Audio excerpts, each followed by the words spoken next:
Muy buenas chicos, chicas, espero que estén bien. Hace tiempo no se daba esta instancia de grabar un ejercicio a modo de tutorial para poder proporcionar algún tipo de tips, por así decirlo, o facilitar más bien su estudio respecto a algún tema en específico. En esta ocasión solicitaron un video respecto a reactivo limitante y reactivo en exceso, así que les propongo el siguiente ejercicio. El ejercicio nos habla principalmente de una reacción entre el óxido nítrico de fórmula NO, lo tenemos acá dentro de en esta parte de acá lo estoy subrayando con destacador, y ese reactivo va a interactuar claramente con el oxígeno atmosférico que está en estado gaseoso para formar una molécula gaseosa también que vendría siendo el dióxido de nitrógeno, que el ejercicio aquí te especifica que es un gas de color café oscuro. A modo de insumo, por así decirlo, para tenerlo en cuenta, el dióxido de nitrógeno es un gas sumamente importante, o más que importante, sino que es un gas que está en mucha concentración dentro de nuestra atmósfera en formato de smog. Ya es un gas que generalmente lo emanan la industria o algunos autos que todavía no son eléctricos, ¿ya? Para entender un poquito el contexto. A partir de esta reacción se nos dan dos cantidades de reactivos claramente. Vamos a trabajar con 26,58 gramos de óxido nítrico NO y vamos a trabajar con 16,09 gramos de oxígeno atmosférico. Y a partir de este inciso, a partir de esta información, nos están pidiendo que determinemos tres preguntas claves, que recuerden que son las tres preguntas que por lo general hacemos desarrollar, ¿cierto?, en este tipo de ejercicios. La pregunta A vendría siendo que determinemos el reactivo limitante y en exceso. Recordemos que para eso, para determinar cuál es el reactivo que se acaba primero y cuál es el reactivo que queda sin reaccionar, una cierta cantidad, tenemos que trabajar siempre con la cantidad de sustancia que vendrían siendo los moles. Por lo tanto, el primer paso sería que nosotros determináramos los moles, en este caso de óxido nítrico, y por otro lado también los moles de oxígeno que tenemos en esta ocasión. Recordemos que para determinar los moles tenemos que hacer un factor de conversión. Si lo simplificamos todo en una ecuación, sería básicamente la masa que estamos trabajando del óxido nítrico dividido en la masa molar del óxido nítrico. Recordemos que para que ustedes puedan determinar la masa molar del óxido nítrico, que en este caso ya lo calculamos aquí arribita, para simplificar un poquito más el desarrollo y para ahorrar tiempo, por así decirlo, para que ustedes puedan llegar a determinar este 30,01 gramos por mol, que vendría siendo la masa molar del óxido nítrico, tenemos que apoyarnos siempre de la tabla periódica, haciendo la sumatoria de los pesos atómicos de cada elemento participante en esta molécula, nitrógeno en este caso, y oxígeno.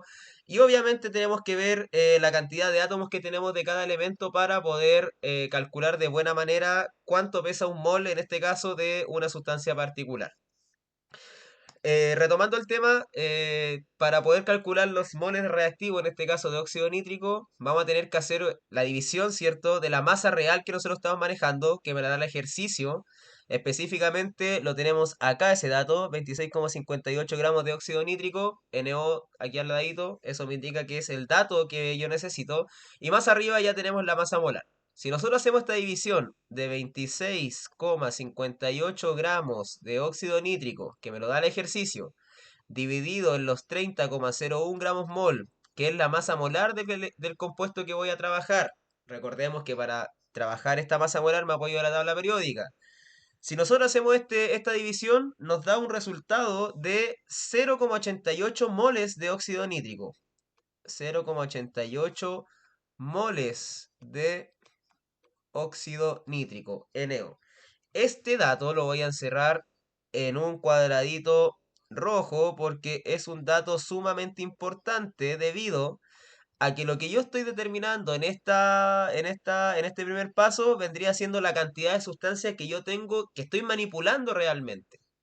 Por lo tanto, yo estoy manipulando o yo tengo un total de 0,88 moles del primer reactivo que puedo utilizar dentro de esta reacción química. Tengo que hacer exactamente el mismo procedimiento, pero con el reactivo que nos falta, que vendría siendo el oxígeno. Por lo tanto, tenemos que determinar cuánto vendría siendo la masa de oxígeno que estamos trabajando, que en este caso el ejercicio me lo informa aquí, 16,09, y A partir de esta masa, nosotros la vamos a tener que dividir por la masa molar del oxígeno.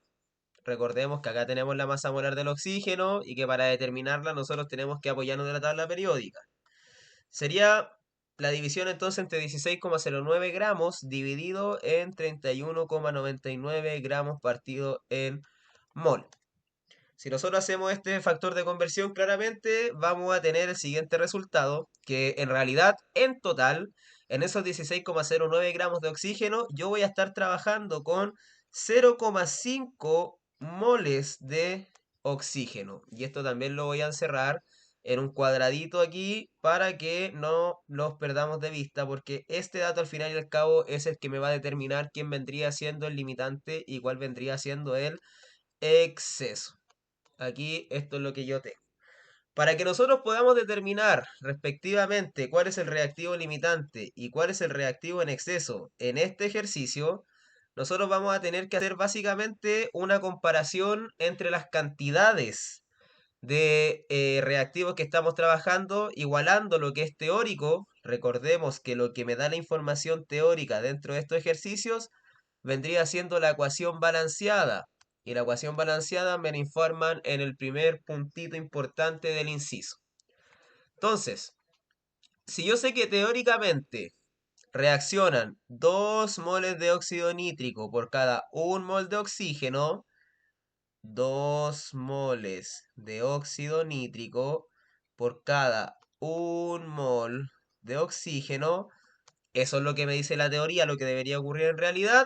Yo me tengo que preguntar, ¿cuánto moles de óxido nítrico necesito para que el total de moles de oxígeno reaccione por completo?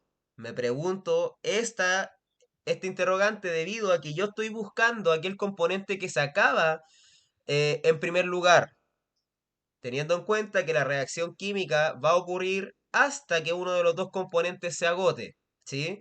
Entonces aquí me pregunto, ¿cuántos moles de óxido nítrico necesito para que estos 0,50 moles de oxígeno reaccionen por completo?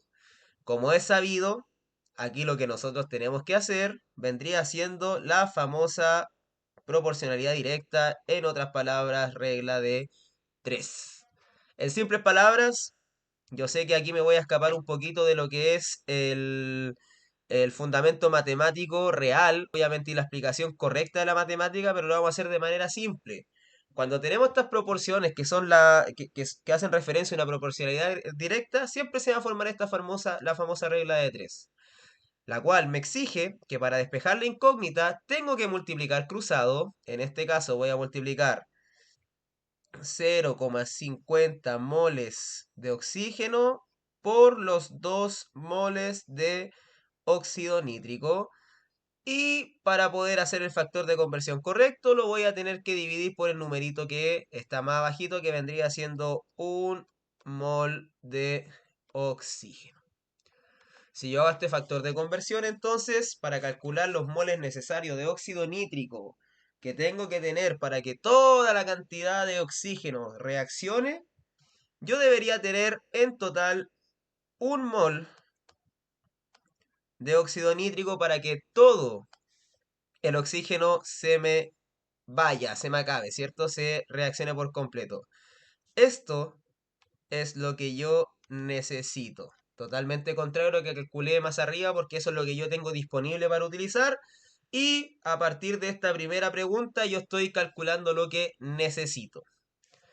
Me realizo la misma pregunta, pero ahora un poquito cambiado, porque si ya calculé la cantidad hipotética de óxido nítrico que necesito para que todo el oxígeno reaccione, voy a tener que hacer la misma pregunta, pero ahora dejando como incógnita el oxígeno. Por lo tanto, teóricamente, 2 moles de óxido nítrico reaccionan por cada 1 mol de oxígeno.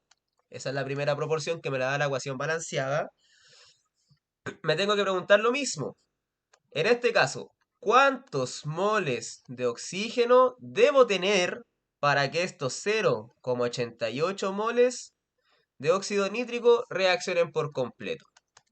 Tengo una proporcionalidad directa, aplico la misma regla de 3, multiplico cruzado, divido hacia el lado. cruzado, evidentemente tengo que ver dónde está la incógnita y ahí tengo que ver qué es lo que multiplico, qué divido. En este caso multiplico 1 mol de oxígeno por 0,88 moles de óxido nítrico. Divido por el factor que me va quedando, que vendría siendo 2 moles de óxido nítrico. Si yo hago esto en la calculadora científica, voy a obtener un resultado de que para que estos 0,88 molos de óxido nítrico, que es lo que yo tengo en realidad, para que toda esa cantidad de sustancia se me vaya, se reaccione por completo, yo voy a necesitar un total de 0,44 moles de oxígeno, que eso es lo que yo estoy determinando en este caso. Con estos dos pasitos fundamentales, nosotros vamos a poder determinar sin mayor problema cuál es el reactivo limitante y cuál es el reactivo en exceso. ¿Cómo lo tengo que ver? Fíjense lo siguiente. Yo, en estos 26,58 gramos, de óxido nítrico, tengo en realidad 0,88 moles del mismo componente, ¿cierto? Esa es la primera transformación. De estos 0,88 moles de NO, de óxido nítrico, yo necesito 1 mol de óxido nítrico para que todo el oxígeno reaccione. Si yo en mi bolsillo tengo 0,88 y necesito 1 mol en total, evidentemente no alcanzo a llegar al mol. Tengo menos de 1 mol, tengo 0,88, lo cual se vendría interpretando como que dentro de esta reacción el primer reactivo que se acaba, es decir, el reactivo limitante, vendría siendo el óxido nítrico, debido a que tengo 0,88, pero necesito 1 mol, no me alcanza. En el caso contrario, yo tengo que observar lo siguiente. En mi bolsillo yo tengo un total de 0,5 moles de oxígeno. 0,5 moles es lo que tengo en total. Pero para que toda la cantidad de óxido nítrico, los 0,88 moles, reaccionen por completo, yo voy a necesitar solamente 0,44 moles de oxígeno. Como puedo observar, me alcanza y de hecho me sobra una pequeña cantidad de oxígeno sin reaccionar, debido a que tengo 0,5 y necesito 0,4. En este caso, y mediante este cálculo puedo establecer que el reactivo en exceso, en este caso vendría siendo el oxígeno. En el siguiente video vamos a responder la pregunta B, que hace referencia a un cálculo respecto al reactivo en exceso. En conclusión, para cerrar el video, tenemos dos tipos de reactivos dentro de una reacción química de mucha importancia. Reactivo limitante, el que está en menor cantidad; reactivo en exceso, el que está en mayor cantidad. Cuando se les presenta este tipo de ejercicios, no deben bajo ningún motivo comparar las cantidades mediante la masa que te da el ejercicio.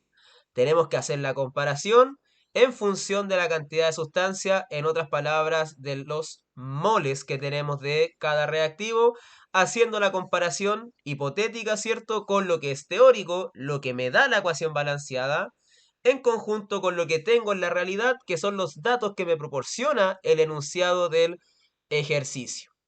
¿Por qué es tan importante esto en la vida diaria? Debido a que hay muchos procedimientos industriales e incluso en el día a día que aplica este fundamento, este concepto de lo que es el reactivo limitante y en exceso, debido a que la reacción química, cualquiera sea, va a ocurrir hasta que uno de los dos reactivos se acabe, es decir, hasta que el reactivo limitante se agote, y eso, a la final y al cabo, es lo que me va a dar la cantidad de producto que puedo formar en total dentro de un proceso químico. Nos vemos en el siguiente video para responder la pregunta B. Hasta luego.